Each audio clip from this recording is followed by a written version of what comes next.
back to my channel. Today I'm doing the Friends book tag. So I was tagged for this video months ago, it feels like, by Lana from Lana X Libris. And then more recently I was tagged again by Liz from For Booking Out Loud, and it just reminded me that I needed to get to this tag. So here we are. It's a pretty quick and easy one. It's like 8 questions, I think.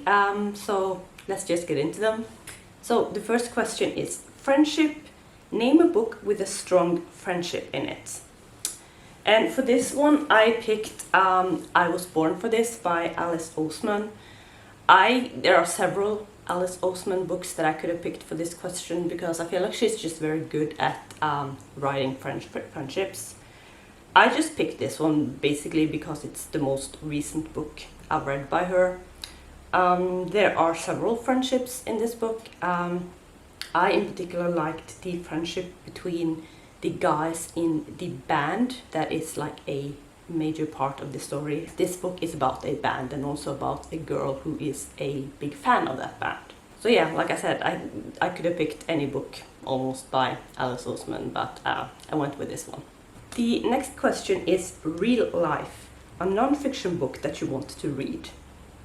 And for this question I thought I'd talk about a side of me that I don't think I've mentioned on this channel before, but I'm actually a pretty big sports fan.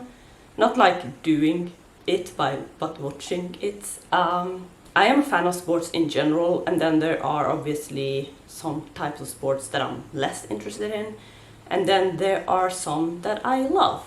And one of the sports that I love to watch is cycling. And one of my favorite sports events that happens every year is the Tour de France. So the book that I picked for this prompt is this book. It's called Drømmenes Fjell. In English I think that would be like Mountains of Dreams or something. And then the subtitle is Legendary Climbs in the Tour de France. So this book is basically written by 2 Norwegian guys. I think they're not like professional cyclists or anything. I think they're more fans. I think they run like a cycling blog or something. And it's basically just about them like visiting some of the legendary mountain climbs in the Tour de France and talking about like the history of the Tour de France and of these mountains in particular. And it just sounds right up my alley really, because one of the things that I do love about Tour de France are the history behind the race, because it's a very old event that's been taking place for years and years and years. So I've had this for a few years at this point. Every year I think that I should try and get to it like before Tour de France happens in July, and then every year I kind of forget, or I just have other books that I feel like I need to prioritize. So I doubt it will happen this year either, honestly, because I already have so many reading plans in the following months. But yeah, I am excited to read this one at some point. So the next question is indie author, a book by an indie author.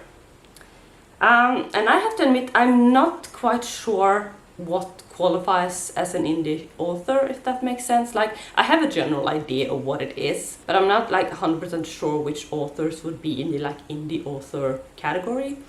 But I'm pretty sure I have a bunch of books that are indie published, because most of the romances I read I think would fall into that category. So just to make it a little bit easy for myself, I just picked the book that I'm currently reading. By the time this video goes up I will have finished it, but right now I'm reading it because I know for sure that this is a indie published book. And that is Galaxies and Ocean by N.R. Walker. This is a contemporary romance. It's set in Australia. It's super cute. I am just really enjoying it. So yeah, this book is definitely indie published, and I probably have hundreds of other books on my Kindle that I could have picked for this. The next question is endings. A book where the ending made you scream. And I'm not 100% sure what is meant by this question. I'm not really someone who has a lot of reactions when I'm reading, or I'm not very expressive. I think if I was reading in a room with other people, they wouldn't be able to tell if the book I was reading was super sad or funny or sweet or whatever. I don't have a lot of reactions really.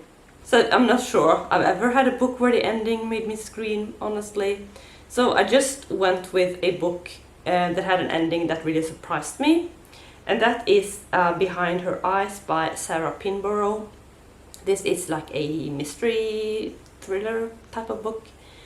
And it had a twist at the end that I absolutely didn't see coming. I also didn't really love it. I think I ended up giving this book 3 stars. It was just kind of, I don't want to say anything that spoils the book, but it was kind of weird, I guess. And just not really something that I loved. But yeah, definitely a surprising ending. The next question is new. A new book that you can't wait to buy. And the book that I picked for this question is The Galaxies and the Ground Within by Becky Chambers. This book is now out. It's been out for a little while, I guess, but I put it on my birthday wish list, so I feel like I can't buy it yet because I have to wait until after my birthday to see if someone actually gifts me that book. If they don't, I will probably buy it soon after because it's a book that I'm excited to read. I really like this series by Becky Chambers. I guess it's more like companion novels than a series really, because the book I feel like can be read in any orders and they can be read as standalone, I feel like. So I'm just curious to read this book because I don't really know what it is about. And because the books can be read as standalone, you know, the previous books in the series don't really give much away as to what this 4th book will be about. So yeah, I'm super excited because I really enjoyed the other books. Then we have Dark, a book which has dark themes. And for this I picked Monday Is Not Coming by Tiffany D. Jackson. I read this book earlier this year, so I've already talked about it quite a bit on this channel. But I think one of the reasons this book has kind of stuck with me is just because it was a lot darker than I anticipated. I went into it without really knowing anything about what it was about. I just put it on my audiobook TBR because I'd heard good things about the author. And then I started reading it and I was just not prepared for how dark it was. It's a YA and it's definitely one of the more darker YA books that I read. It deals with some pretty heavy topics. I would highly recommend it. It was really, really good. But yeah, just be aware if you plan to read this one that it is pretty dark, and just maybe be a little bit more prepared than what I was. And the final prompt is share. Share the love and tag some of your favorite channels.